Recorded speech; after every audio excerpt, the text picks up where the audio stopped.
All right, so in this video, we're going to be doing a email breakdown. So I've got 4 individual emails here, all from our clients that we've gone through and designed, done up. These have actually already been sent. And I'm going to be breaking down exactly where I think we crushed it with these emails and where I think we could have improved as well, obviously, because there's always that extra room for improvement. So without further ado, I'm going to jump in. And the first email we're looking at here is an email from our client, Freshie. So Freshie sell this alternative detergent solution. So instead of using washing liquid and dishwashing capsules, they sell these washing sheets. Very, very unique product. They sell it on a subscription. And as we can see by the title of this email, this is a welcome email. So it's welcome series 5. And, by this point in the flow, they've received, 3 or 4 different welcome emails. They're still yet to purchase. So they know what the product is. They know the benefits. They know why people are switching over. They've seen a couple of reviews and they are still yet to purchase. So what we do for consumer packaged goods brands, if they sell their product on subscription, we let them know the benefits here of getting theirs on subscription.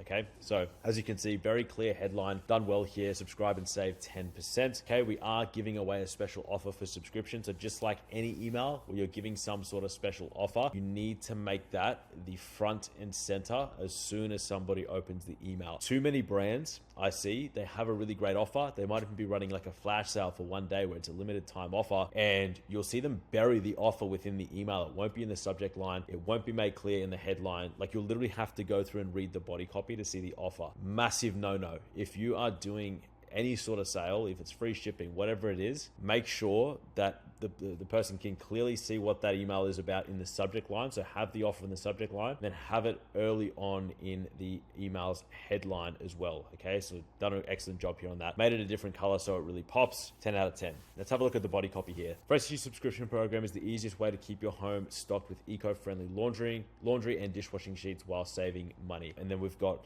a few different points here on the benefits of getting their order on subscription rather than just buying a once-off. I really like this email. I really like how the designer has gone and taken those dot points that the copywriter has done and put them in a really easy, skimmable designed section that someone can come through, read over the key points, and they know exactly what the subscription is about. This is really important, and it often gets skipped, and brands often mess this up where they'll take sort of like a large bunch of copy and then they'll sort of just all chunk it all together, where you have to remember that when people are opening their emails, they're not actively sort of looking for your brand stuff. They're not going in and saying, oh great, let's read this email. 95% of people that open these emails are coming through and they're skimming the email. Okay, they're going to have a look, subscribe and save 10%, have a look at all of the core points, and if there's a button, some of them are going to click it. Okay, most won't, but some will. So it's really important that if you are sort of listing off these core points, that you put it in a nice design section that's really easy to read, really easy to skim. Okay, the last thing you want is to just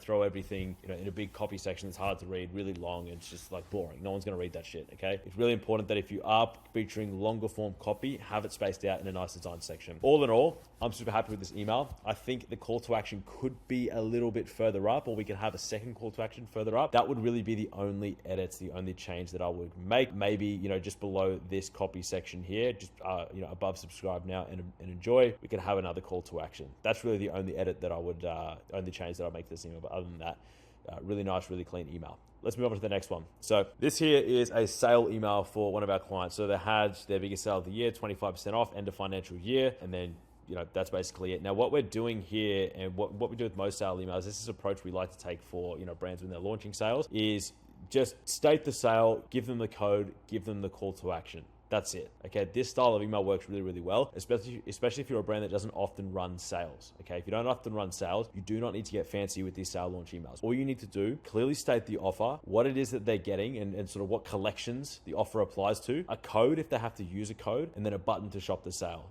That is it. Okay, if you have a loyal customer base, if you have people who are ready to buy, this is all you need to drive a ton of sales. This is it. You don't need to get too fancy with it. You don't need to get too creative. Offer, discount percentage, how to activate the code. Is there a coupon code? Make sure that you state it. And if you don't have a coupon code, also say that just no coupon, automatically apply the discounts. Okay, make sure people understand what they have to do to claim the offer, and then, list a coupon code and then the button there. Now, the immediate thing that I'm seeing that we could have done better here is make the call to action larger. Call to action is quite small in relation to the body copy. It should be larger than all of the copy laid out here. So that's a note there that we obviously, have to implement for next time, the call to action needs to be much larger here. In general, you want to have nice, big, bright call to actions that pop. Maybe we could have made this a contrasting color as well, because we do see that bright yellow color throughout the rest of the email as well. So the main edit that I would make here is in the call to action, make it larger, make it pop a little bit more, just make it better in general. But other than that, really good email. I know for a fact this email went really well because this brand never runs sales. So we launched the sale, really simple email, this product flew off the shelf. All right, next one here, we have a product launch email. So immediately here, I'm seeing that this is a longer form email, and we're doing a few different things here. So first things first, this was a long awaited product. We hyped up the launch of this product for months in advance, and it was long awaited, right? So immediately above the fold, we knew that a lot of people are going to receive this email, they're going to click and they're going to buy. We don't need to do too much selling above the fold. All we need to do, introduce the new product, clear call to action that's bright, that pops. Okay, they were also running a sale at the time, so made sure that we made mention of the 15% off offer that they can get on this product right now. Clear call to action above the fold, that will do most of the selling. Right, because we're running a sale, obviously we listed that up here in the banner as well. Summer sale is live. Worked great. Yeah. So the above the fold section here is very simple, showing off the product, showing the images, announcing the new product, very simple copy, and then going from there. Now, this is kind of what we like to do with sort of product centric, kind of emails that are focused around one product, is obviously just have, the product image with a headline and a call to action above the fold. But further down the email, you do sort of want to have more educational content around the specifics of the product. Okay. Some people are going to want more information here on the email. So we obviously have to tailor to those specific types of customers as well. So that's exactly what we're doing here in this next section. Okay. So again, like we did over here in this welcome email, right, where we're listing out the core points, the core benefits and features of the product. We're doing that again over here in this email here. So it's a very common style that we like to use for our clients, because basically it just takes points that are often boring to look at and then really just organizes them in a nice, easy, skimmable way. That's the most important word there, skimmable. Someone can look here, sort of see all the core benefits, and they know exactly what this product is about. Very important. And then another call to action. So in this case, obviously a longer email, we need to have multiple call to actions throughout. So obviously we've got one up the top, middle, and then the bottom down here. And then finally down the bottom, this is something that we do often if a client of ours is running a sale over a prolonged period of time. We like to do up sort of little sections that we can just include in our normal campaigns that make mention of the sale. So obviously this was a product release campaign. It wasn't actually sales focused, but we do make mention of the sale as well because it does apply to this specific product. So, sections like this, we usually just throw down the bottom of every single email throughout the duration of the sale that's running. And then obviously this serves just a little bit of a reminder that, that sale is running right now. They can, get 50% off, whatever.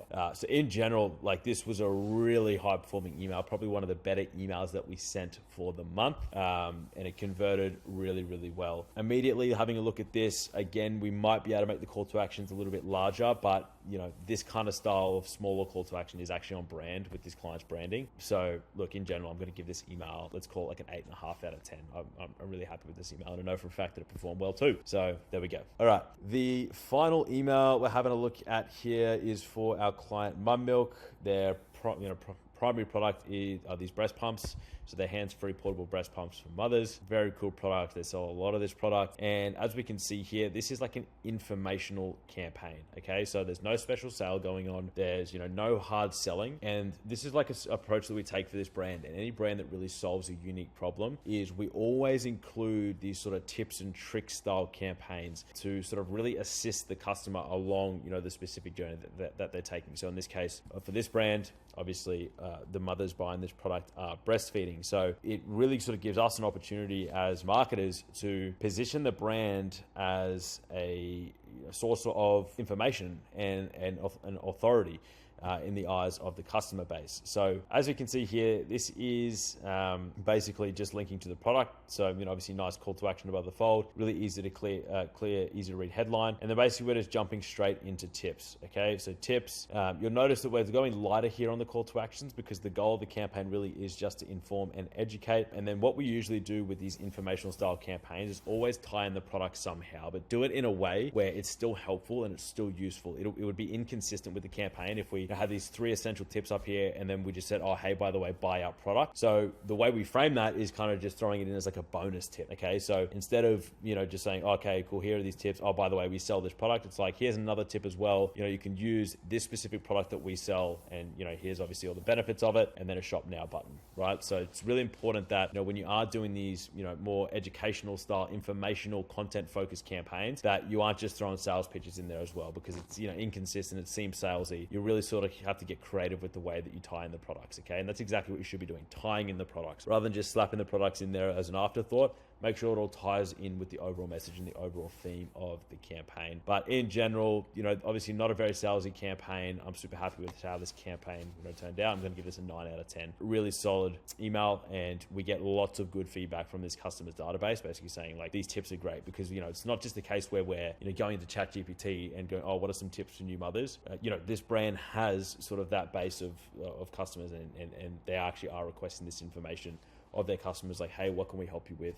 What kind of research tools can we, provide you with? And then obviously we use that to inform our email marketing campaigns as well. So very, very successful campaign, very clean, very nice design aesthetic. Overall, super happy with how this campaign looks. And yes, 9 out of 10, like I said. So yeah, definitely some room for improvement across the board here. But basically the goal of this was just to break down our psychology of these email campaigns, what we're thinking when we're doing e-commerce email campaigns. And hopefully you can learn something from this and take these ideas and implement them with in your own marketing emails. And if you do have any questions, or you do want an audit for your brand, feel free to go to strikecopy.com, book a call with me. I'll be happy to jump on and give you some advice for free, and maybe even do a couple email campaigns for you as well for free if you qualify. So thank you. Hope you got some value. Let me know what you want to see next.